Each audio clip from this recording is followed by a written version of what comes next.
berdasarkan survei kecil-kecilan yang sudah kita lakukan, ada dua topik dominan yang membuat kaum muda selalu merasa penasaran. Apa sih yang membuat para suster mau menjadi suster? Apa alasannya? Dan yang kedua, kok milih FCH? Kok milih Caritas? Kok jadi suster Caritas? Hari ini para suster Caritas banyak sekali akan bersaksi untuk kita semua. Nah, karena itu, yuk simak video berikut.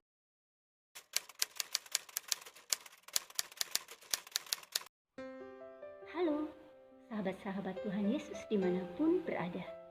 Kisah panggilan setiap pribadi itu berbeda, unik, sangat sepele dan bahkan jalannya tidak masuk akal. Saat kecil dulu ketika saya ditanya mau jadi apa, saya tidak mau jadi suster. Karena suster di tempat saya galak. Saya kepinginnya menjadi seorang frater. Saya tertarik dengan jubahnya yang putih panjang. Namun seiring berjalannya waktu, dari yang tidak saya suka, saya akhirnya jatuh cinta dan terpesona karenanya. Ceritanya, Bapak Uskup kunjungan ke Nias. Beliau ajak saya ke Palembang. Saya langsung mau dong, karena mau lihat jembatan Ampera awalnya. Awalnya karena melihat suster-suster itu murah senyum, ramah, dan baik. Suster-suster itu dekat sama anak-anak. I like that. Saya tertarik menjadi suster karena suster itu pendoa, ramah, dan sederhana cara hidupnya. Baju putih, dekat dengan anak-anak, dekat dengan siapa-siapa, seperti sesuatu yang mengagumkan. Karena waktu kecil saya suka pakai baju putih. Yang kedua, saya sebagai anak yang bungsu, yang manja, ingin berubah menjadi mandiri. Sejak kecil saya sering melihat suster biarawati dengan pakaian panjang dan mereka itu sangat baik. Kemudian ketika saya sakit, disuntik oleh suster biarawati di rumah sakit, tidak merasa sakit sedikit pun akibat suntikan tersebut. Saya terkesan dengan jubah para suster yang pernah saya temui. Mereka sangat anggun, cantik, sangat luwes menggunakan jubah ini. Lalu saya bertanya-tanya, di mana saya bisa mendapatkan jubah seperti itu, seperti punya para suster? Awalnya saya tidak pada pakaiannya, selayarnya tidak dipakai, kelihatan rapi dan simple. Biasanya juga sangat modis juga dipakai untuk para suster. Ramah dan welcome dengan siapa saja, terutama pada kami para aspiran. Saya pengakuan dosa kepada Romo. Lalu Romo itu bertanya tentang cita-cita saya.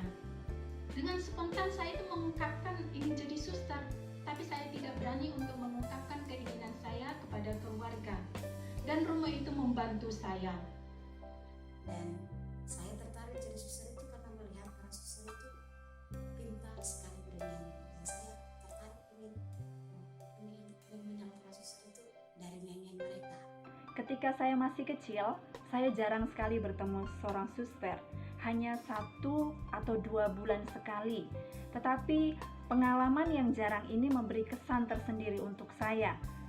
Jadi suster yang saya temui itu begitu ramah, baik dan perhatian terhadap semua umat, terutama dengan anak-anak kecil. Disitulah saya tertarik ingin menjadi seperti suster itu yang dekat dengan anak-anak dan semua orang. Dulu ketika saya masih kecil, saya melihat seorang suster. Penampilannya biasa, mengenakan baju putih, selayar. Saya melihatnya seperti Bunda Maria. Dan yang paling saya suka pada saat itu adalah suster itu tidak pakai merah-merah bibir. Saya suka. Tapi awalnya ketika dulu masih kecil, saya punya harapan jadi suster karena guru saya dulu di TK itu seorang suster. Ketika lihat suster itu bawa tas, lihat suster itu pakai sepatu pantofel warna hitam, jalan anggun gitu, saya pengen jadi suster. Jujur, waktu kecil saya tidak mempunyai keinginan untuk menjadi seorang suster. Tapi mengapa sekarang saya menjadi suster? Jawabnya singkat, karena saya mau. Kemauan inilah yang memotivasi saya. Waktu saya masih kecil, ada suster yang PPR di kampung kami. Hobinya bagi permen. Maka dari itu saya mau jadi suster yang suka bagi permen. Ayo, siapa yang mau permen? Nih, suster kasih.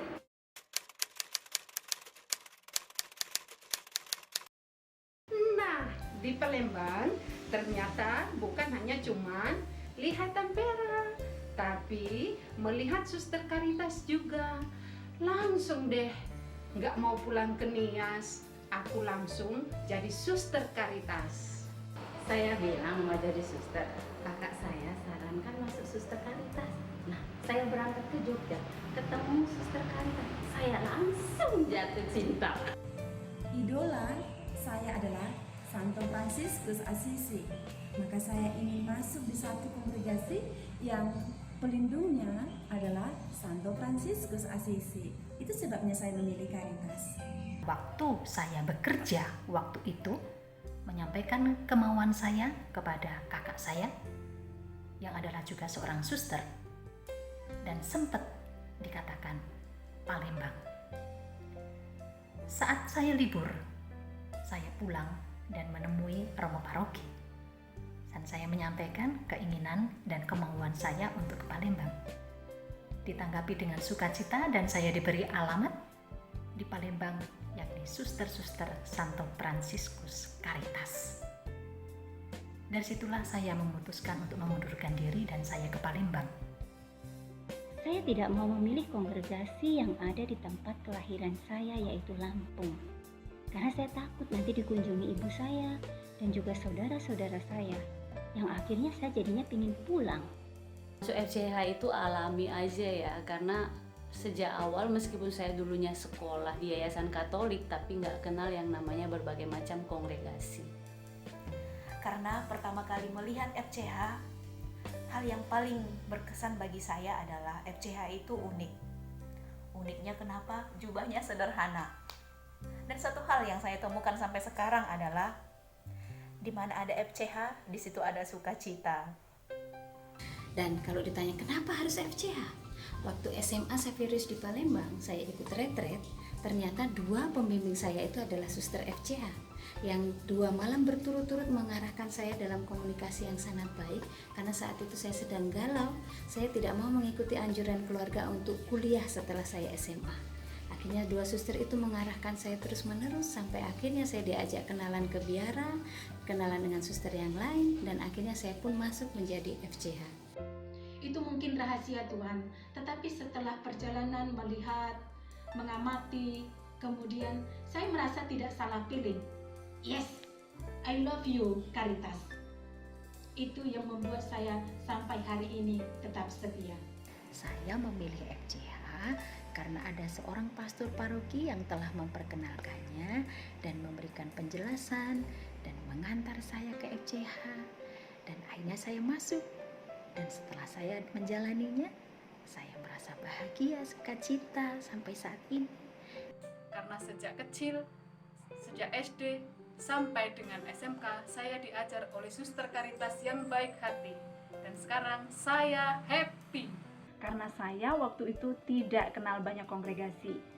Dengan bantuan romo paroki, saya hanya diberi buku petunjuk gereja dan saya mencari mana yang cocok dengan saya, kira-kira yang cocok dengan saya, dan saya temukan Caritas. Dengan motivasi karena letaknya, tempatnya tidak begitu jauh dengan tempat tinggal saya berharap dengan menjadi seorang suster, saya juga tetap dekat dengan keluarga. Dan ternyata Tuhan mengabulkan keinginan saya. Menjadi seorang suster tidak berarti kita jauh dari keluarga, tetapi justru kita menjadi semakin dekat dengan semua orang, terlebih dengan keluarga kita. Bukan secara fisik, tetapi secara rohani, yakni melalui doa. Begitu, terima kasih. Begitulah panggilan, berawal dari hal-hal yang kecil-kecilan namun tidak disepelekan. Melalui proses pemurnian dalam pembinaan akan dimampukan untuk tetap bertahan.